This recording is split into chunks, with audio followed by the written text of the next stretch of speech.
이 새벽에 주시는 말씀은 마가복음 말씀입니다. 마가복음은 예수님의 제자는 아니지만 함께 사도 바울과 또 바나바와 1차 전도여행을 떠났던 마가 요한이 지은 것으로, 여기 나오는 마가복음의 이름 그대로 마가 요한이, 마가가 지은 것으로 그렇게 알려져 있고, 특별히 로마에 있는 그리스도인들에게 예수님이 누구이신지를 알려주기 위해서 기록한 말씀이 마가복음이다, 이렇게 알려져 있습니다. 그러니까 마가복음은 로마에 있는 교인들에게 예수님이 누구인지 알려주려고 썼기 때문에 예수님 당시에 이스라엘 지방의 절기라든지 또 어떤 지역의 이름이라든지 이런 것을 한 번 더 설명해 주는 그런 식의 표현이 마가복음에 많이 나옵니다. 예를 들면 갈릴리 곧 디베랴 호수, 이렇게 해서 갈릴리는 히브리식 표현이고 디베랴는 헬라어식 표현이니까 로마에 있는 사람들에게 갈릴리라고 말하고 또 이제 디베랴, 이런 식으로 표현을, 예를 들면 이런 표현을 통해서 로마에 있는 교인들에게 이제 알려주는 거죠. 그래서 이거는 뭐 마가복음만 그런 것이 아니고 사복음서 모두가 똑같이 예수님께서 누구이신지, 그분이 하신 일은 무엇이며 그분이 이 땅에 오신 목적은 무엇인지를 알게 하기 위한 목적이 사복음서가 동일하게 갖고 있는 목적입니다. 여러분 성경을, 특히 이제 신약 성경도 마태, 마가, 누가, 요한복음을 읽다 보시면 내용이 조금씩 순서도 조금 안 맞는 것 같고, 그리고 조금씩 내용이 다르다라고 느끼실 때가 있습니다. 그건 마치 이런 거라고 이해하시면 될 것 같아요. 제가 방금도 말씀드렸지만 여기를 원래 뭐라고 부르죠? 세곡동이라고 부르죠. 근데 새로 나온 주소는 뭐로 되어 있죠? 헌릉로로 637길이라고 되어 있죠. 그래서 같은 지명을 두고도 누구는 헌릉로 637이라고 부르고 누구는 여기 오래 있던 사람은 여기 세곡동이라고 부르고 같은 지역이지만 조금씩 다르게 표현할 수 있는 거죠. 마치 그런 것처럼 마태, 마가, 누가, 요한은 각자가 자기의 입장에서 예수님이 어떤 분이신지를 표현할 때 그렇게 조금씩 자기의 느낌에 맞게 예수님을 다르게 표현한 거고 사건을 조금 다르게 이해한 거예요.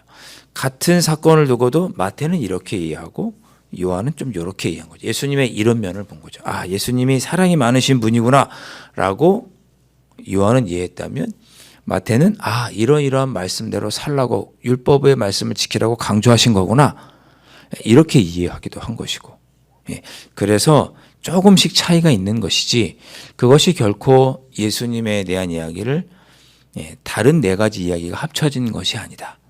여러분 그렇게 이해하시면 되겠습니다. 만약에 제가 이렇게 살아가고 있는데 제 아내는 저에 대해서 아내의 입장에서 남편을 어떻게 내 남편을 살았는지 기록했을 것이고 제 자녀는 저를 보면서 아, 우리 아빠는 어떻다라고 기억하고 쓰겠죠. 그 내용이 그 느낌이 조금씩 다르지 않겠습니까? 그러나 결국은 저 한 사람을 이야기를 하는 거죠. 그러니까 마태, 마가, 누가, 요한은 그런 것이고 특별히 마가복음은 로마에 있는 그리스도인들에게 썼기 때문에 또 자기가 느낀 특별히 이 마가는 직접적으로 예수님과 함께했던 제자가 아니고 베드로와 함께 다녔던 선교했던 그런 사람이거든요. 그래서 베드로에게 예수님에 대한 이야기를 듣고 베드로가 그를 모르니까 베드로는 어부잖아요. 오늘 나오지만 그를 모르거든요. 그러니까 대필해 주던 사람이에요. 그러니까 베드로의 이야기를 듣고 예수님에 대한 이야기를 기록했던 사람이 마가고, 그래서 이게 마가복음이 마태, 마가, 누가, 요한복음 중에서 가장 먼저 기록된 복음으로 여겨지고 있습니다. 역사적으로 보면 로마에 있는 교인들이 썼던 이 마가복음이 사복음서 중에서 가장 먼저 써진 말씀으로 기록되고 있습니다.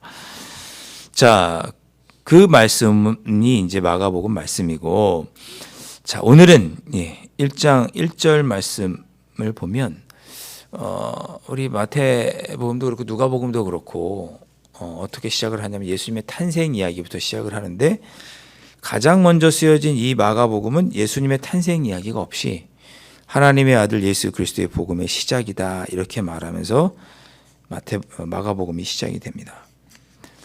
이게 뭐 특별한 의미가 있겠나 싶으실지 모르겠지만 하나님의 아들 예수 그리스도의 복음의 시작이라고 하는 이 표현이 제가 로마에 있는 교인들에게 썼다고 그랬지 않습니까? 로마에 있는 사람들에게 보면 이 표현 1장 1절의 표현이 되게 충격적인 표현입니다. 왜냐하면 하나님의 아들 또는 복음 이런 표현은 다 황제에게 붙이던 표현이었습니다. 누구누구 신의 아들 뭐 가이사라, 누구누구 신의 아들 뭐 황제 뭐 누누구 투스, 그의 복음이다. 그의 저가 그가 말한 좋은 말이다. 이렇게 해서 이것은 황제에게 붙이는 그런 표현이었습니다. 그러니까 로마에 있는 교인들은 딱 이걸 보는 순간 아, 우리가 만나는 이 신앙의 세계는 황제와는 전혀 다른, 이 땅을 지배하는 권세와는 전혀 다른 예수 그리스도가 다스리는 새로운 나라, 새로운 복음을 우리가 듣게 되는구나. 이렇게 로마에 있는 교인들은 1장 1절부터 보고 깨닫게 되는 것이죠. 그래서 이 사도 예수님께서 그런 분이시라는 것을 선포하는 말씀이 1장 1절이고 그 세례 요한에 대한 이야기가 나온 후에 오늘 본문에서는 내 제자를 부르시는 이야기가 나오고 있습니다. 16절부터 20절 말씀에는 베드로와 안드레 그리고 야고보와 요한을 부르는 말씀이 나오는 거죠. 그 하나님께서 먼저 그 하나님이신 예수 그리스도께서 먼저 누구를 부르느냐? 제자를 부르십니다. 자, 16절에 보시면 시몬과 그 형제 안드레라고 되어 있습니다. 그 두 사람은 형제입니다. 직업은 어부입니다. 그리고 예수님께서 그 둘을 해변으로 지나가시다가 갈릴리 호숫가를 지나가시다가 부르시죠. 나를 따라오라. 내가 너희로 사람 낚는 어부가 되게 하리라. 은유적인 표현인데 복음을 증거하고 예수님을 증거하고 그로 인해서 사람을 구원하는 사람들로 내가 삼겠다. 사람을 구원하는 나의 도구로 삼겠다고 예수님께서 부르십니다. 그렇게 예수님께서 부르실 때 그 반응이 중요한 거죠. 18절 말씀 뒤를 따릅니다. 예수님의 뒤를 따라요. 근데 어떻게 따르느냐? 곧 그물을 버려두고 따릅니다. 그러니까 예수님께서 부르실 때 주저하지 않고 예수님의 뒤를 따릅니다. 모르겠어요. 어부 생활을 하시는 분의 어떤 직업적인 특성인지 모르지만 예수님께서 부르실 때 주저하지 않고 그물을 버려두고 따릅니다. 제가 엊그저께도 설교할 때 말씀드렸지만 엘리사가 자기의 소와 쟁기를 그 즉시 불태우고 엘리야를 따랐던 것처럼 베드로와 안드레도 예수님을 부르실 때 곧 그물을 버려두고 따릅니다. 그뿐만이 아니죠. 19절 20절에 보면 세베대의 아들 야고보와 그 형제 요한, 세베대가 형이죠. 야고보와 요한도 배에서 그물을 깁고 있는데 물고기를 잡고 나면 반드시 그 다음에 다시 그물을 쓰기 위해서는 바로 그 손질을 해서 말려야 되지 않습니까? 바로 그물을 깁고 있는데 중요한 일을 하고 있는 중에 예수님께서 부르셨습니다. 20절에 곧 부르시니 그 아버지 세베대를 품꾼들과 함께 버려두고, 그러니까 이 표현대로 하면 그 아버지 세베대를 품꾼들과 함께 배에 버려두고, 그러니까 아버지도 같이 물고기 잡고 같이 그물 깃고 있었어요. 부모님도 함께 계셨어요. 근데 예수님께서 세베대 아들 야고보 요한을 부르시자 아버지 저 갑니다. 저 예수님 뜻대로 살게요. 저 아버지 갑니다라고 인사하고 바로 그냥 따른 거예요. 엘리사는 집에 들어가서 작별할 시간이라도 달라고 했죠.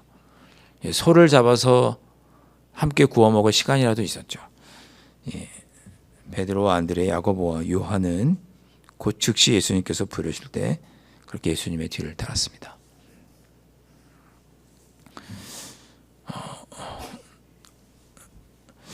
오늘 이렇게 기도하시면 좋겠습니다. 주님, 저도 주님이 부르실 때 주저하지 않게 해주십시오. 주님이 부르신다는 것은 우리를 무슨 목사나 교육자로 이런 부르시는 것을 의미하는 것이 아니고, 하나님께서, 주님께서 나에게 어떤 말씀을 주실 때 주저하지 않게 해주십시오. 곧 그 일을 실행하게 해주십시오. 순종하게 해주십시오. 이 새해 첫날에 우리 그렇게 기도하고 올 한 해를 시작했으면 좋겠습니다. 작년 연말에 우리 송구영신 예배, 작년이라고 해봤자 먼 때 아니잖아요. 이틀 전이잖아요. 하나님께 우리의 마음의 간절한 소망들을 안으면서 주님, 제가 기도하면 물을 치겠습니다. 내 삶의 문제들 물을 치겠습니다. 그렇게 기도했죠. 하나님께서, 우리 주님께서 우리에게 그 물을 치라고 어떤 말씀을 주시면 물을 칠지 말지 주저하지 말고 과감하게 즉각적인 반응을 보이며 물을 치고 주님의 뒤를 따르는 새해는 그런 저희들의 삶의 모습이 될 수 있기를 주님의 이름으로 축원드립니다. 자, 21절 이하의 말씀은 예수님께서 행하신 첫 번째 이적입니다. 마태, 마가, 누가, 요한이 예수님께서 행하신 첫 번째 이적이 다 다르죠. 마가복음은 귀신을 쫓는 것이고, 마태복음에서는 병자를 고치는 것이었고, 요한복음에서는 가나온인 잔치가 첫 번째 표적이었죠. 다 표적의 첫 번째 다 다릅니다. 그 이유도 좀 전에 말씀드렸어요. 각자가 이해하는 예수님의 가장 중요했던 첫 번째 사역이 다 달랐던 거죠. 자, 예수님께서 안식일에 회당에 들어가셨습니다. 가버나움은 갈릴리 주변에 있는, 그 인근에 있는 도시인데 그곳에 들어가셔서 그곳에 있는 회당은 예루살렘 성전에까지 못 가니까 매 안식일마다 모여서 성경 말씀을 배우고, 그리고 안식일에 예배 드리던 곳이 회당입니다. 지금으로 굳이 비유하자면 교회 같은 그런 공동체죠. 거기서 예수님께서 들어가서 가르치셨습니다. 일반적으로 안식일에 유대인들의 예배가 어떻게 지냐면 들어가면 찬송 부르고 축도하고 기도하고, 그리고 나면 율법서를 읽거나 선지서 말씀을 읽고, 그것에 대해서 잘 아는 사람이 그 성경 말씀을 해석해 줬습니다. 쉽게 말하면 설교를 한 거죠. 그걸 누가 했느냐? 예수님이 하신 거예요. 예수님이 성경을 읽고 설교하신 거예요. 그랬더니 무 사람들이 그 교훈에 놀랐습니다. 야, 어떻게 이런 말씀을 주실 수 있지? 그가 권위 있는 자와 같이 말하고 서기관들과는 같지 아니하밀러라. 서기관들처럼 틀에 박힌 얘기 안 하시네. 그러나 그 말씀하시는 것이 능력이 있고 권위가 있고 권세가 있네. 사람들이 그렇게 느낀 거예요. 하나님의 말씀을 놀랍게 증거하시는 것을 보고 깜짝 놀란 거죠. 그런 중에 마침 은혜로운 단어죠. 마침 그들이 회당에 있는 중에 더러운 귀신 들린 사람이 그 자리에 있어서 소리를 막 질렀습니다.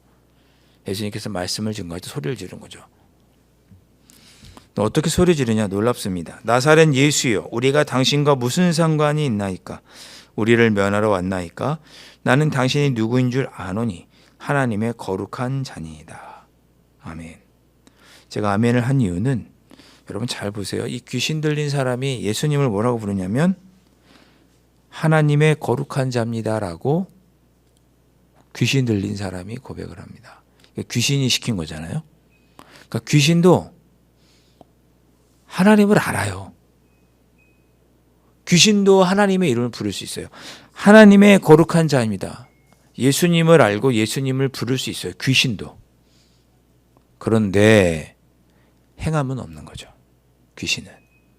예수님이 누구인지를 알고 나의 구주로 알고 예수님에 대해서 하나님에 대해서 말을 할 수는 있으면서도 하나님의 뜻대로 살지 못하고 주님의 뜻대로 살지 못하는 것이 귀신입니다. 제가 예전에도 한번 말씀드린 것 같은데 이 땅에 귀신의 신앙을 가진 사람들이 너무 많아요. 예수님이 누구인지를 알고 하나님이 누구인지는 다 아는데 그 말씀의 실행으로 옮기지 않는 사람들이 있는 거죠. 베드로와 야고보와 요한, 베드로, 안드레, 야고보, 요한은 예수님께서 부르실 때 즉각적으로 행동했는데 여기 있던 귀신 들린 사람은 하나님이 누구인지를 알면서도 예수님 말씀을 듣고서도 오히려 예수님 보고 이것을 떠나라고 예수님을 소리를 지릅니다. 이것이 귀신의 믿음과 주님의 말씀에 반응하는 참된 믿음의 차이입니다. 여러분들도 하나님의 음성을 듣고 오늘 이 아침에 주시는 이 말씀이 나에게 부딪혀오는 하나님의 말씀이라고 들은다면 한번 실천해 보세요. 행동으로 옮겨 보세요. 그럴 때 우리의 믿음이 귀신의 믿음이 되지 않는 것입니다. 자, 어떤 행동을 해야 할까? 오늘 보세요. 25절에 예수님께서 꾸짖죠? 잠잠하라라고 그 사람에게 나오라라고 예수님께서 그 귀신 들린 자를 꾸짖을 때 영적인 것마다 초월적인 존재마저 예수님께서 다스리시는 거죠. 그럴 때 그 할 때 더러운 귀신이 경련을 일으키면서 나옵니다. 그걸 모든 사람이 보고 다 놀라죠. 27절에 권위 있는 새 교훈이다. 예수님 말씀이 너무나 새로운 귀신들마저 순종하는 그 권세에 굴복하는 그런 가르침이다 라고 하면서 이 예수님의 놀라운 소문이 사방에 퍼지게 됩니다. 예수님께서는 우리의 삶의 영적인 문제까지 터치하시고 회복하고 고치실 수 있는 분이라고 우리가 믿고 그 예수님께 우리가 기도하고 그 예수님 주시는 음성대로 우리가 우리의 삶을 치면 되는 거죠. 그렇게 행하는 믿음이 귀신 들린 믿음이 아닌 즉각적인 반응을 보이는 제자들의 믿음입니다. 그러니까 오늘 새해부터 주님이 이런 말씀 주셨으니까 한번 기도해 보자. 제가 어제 무슨 영상을 보다 보니까 다이어트 영상이 나왔어요. 새해 되면 사람들 대부분 뭘 다짐해요? 다이어트 해야지 다짐하잖아요. 근데 그 다이어트 전문가가 하시는 말씀이 2주만 해봐라. 딱 그렇게 얘기하시더라고요. 2주만 실천해봐라.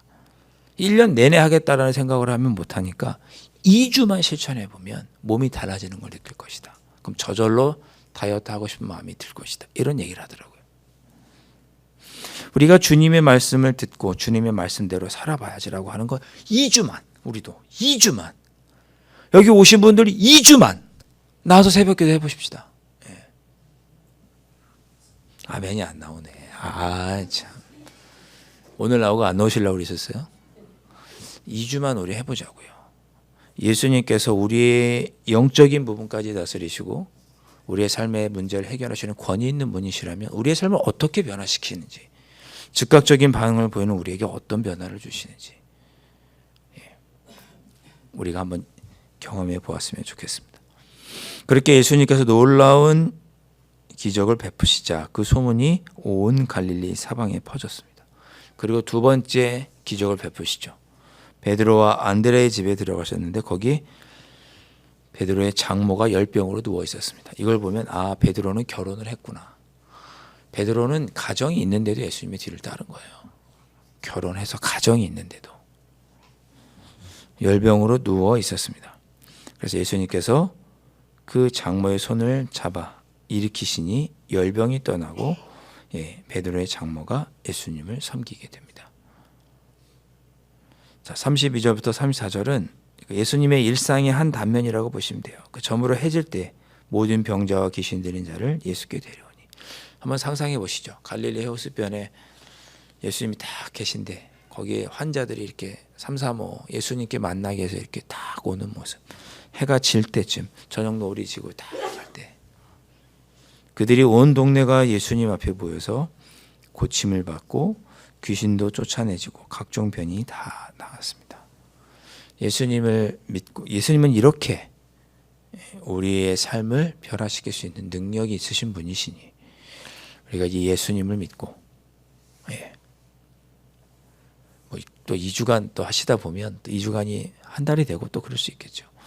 하지만 중요한 것은 예수님께서 우리의 삶의 모든 부분을 치유하시고 회복하실 수 있는 분이신 줄 믿고 그 예수님의 음성에 즉각적인 반응을 보이며 기도함으로 삶의 변화를 시작되는 삶의 변화로부터 시작되는 2024년을 보낼 수 있으시는 여러분들 되실 수 있기를 주님의 이름으로 축원드립니다. 기도하겠습니다. 주님은 진정 하나님의 아들이심을 고백합니다. 우리의 주님이심을 고백합니다. 우리를 말씀으로 다스려 주시옵소서. 우리가 그 말씀에 또한 즉각적인 순종을 함으로 우리의 삶에 예수님께서 친히 행하시는 삶의 치유와 회복과 놀라운 경험을 정말 경험하는 놀라운 변화를 경험하는 그런 저희들의 삶이 될 수 있도록 성령 하나님 인도하여 주시옵소서. 이 새벽제단 저희가 2024년 첫 새벽제단을 시작합니다.